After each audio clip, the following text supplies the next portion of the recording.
తెలంగాణ ప్రభుత్వంలో పీఏసీ చైర్మన్గా షేర్లింగంపల్లి ఎమ్మెల్యే అరికెపుడి గాంధీకి స్పీకర్ బాధ్యతలిచ్చారు. అయితే ఆయన ముమ్మాటికి బీఆర్ఎస్ ఎమ్మెల్యేనని స్వయంగా సీఎం రేవంత్ రెడ్డి స్పష్టం చేశారు. నిబంధనలకు అనుగుణంగానే కాంగ్రెస్ పాలనలో ప్రతిపక్షానికి పీఏసీ పదవి కట్టబెట్టామని తేల్చి చెప్పారు. గతంలో నిబంధనలకు విరుద్ధంగా వ్యవహరించి అడ్డగోలు నియామకాలు చేసింది బీఆర్ఎస్ కాదా అని గులాబీ నేతలపై సీఎం రేవంత్ తీవ్రస్థాయిలో విరుచుకుపడ్డారు. అసెంబ్లీ చివరి రోజు పార్టీ బలాబలాలను స్పీకర్ ప్రకటించారు. బీఆర్ఎస్ కు 38 మంది ఎమ్మెల్యేలు ఉన్నారని చెబితే ఆ రోజు బీఆర్ఎస్ ఎలాంటి అభ్యంతరం చెప్పలేదు. మా సంఖ్య 38 కాదు 28 మాత్రమే అని వాళ్ళు అనలేదు. అలాంటప్పుడు అనర్హత అనే అంశమే ఇక్కడ తలెత్తదు అని స్పష్టం చేశారు.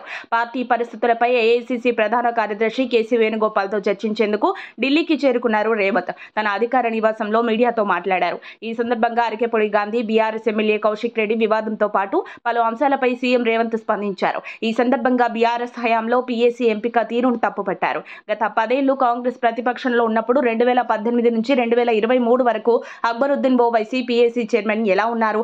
అప్పుడు సంఖ్యాబలం ఎక్కువగా ఉన్న కాంగ్రెస్ కు పీఏసీ చైర్మన్ పదవి ఇవ్వాలని అంటే అది స్పీకర్ విచక్షణ అధికారం అని బీఆర్ఎస్ నేతలు అన్నారు. 2014లో టీడీపీకి 15 మంది ఎమ్మెల్యేలు ఉన్నప్పుడు పీఏసీ సభ్యులుగా ఎర్రబెల్లి దయాకర్ రావు, రేవంత్ రెడ్డి పేర్లిస్తే రేవంత్ రెడ్డి పేరుకు ప్రత్యామ్నాయం సూచించాలని స్పీకర్ ఎందుకన్నారు? ఎర్రబెల్లి పార్టీ మారినప్పుడు నన్ను ఫ్లోర్ లీడర్ గా గుర్తించాలని చెబితే ఎందుకు గుర్తించలేదని సీఎం రేవంత్ లాజికల్ గా బీఆర్ఎస్ ఇరకాటంలో పడేశారు. పీఏసీలో 13 మంది సభ్యులుంటే బీఆర్ఎస్ నుంచి 6గురికి, సిపిఐ, ఎంఐఎం, బీజేపీ నుంచి ఒక్కొక్కరికి అవకాశం ఇచ్చి కాంగ్రెస్ నుంచి 4గురికి మాత్రమే అవకాశం ఇచ్చామని గుర్తు చేశారు. బీఆర్ఎస్ సభ్యులు ఎన్నిక కోరలేదు కాబట్టి స్పీకర్ నామినేషన్లను పరిశీలించి గాంధీకి అవకాశం కల్పించారని తెలిపారు.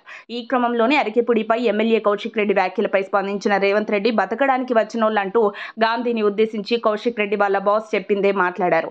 కౌశిక్ అలా మాట్లాడొచ్చా లేదా అనేది కేసీఆర్ చెప్పాలి.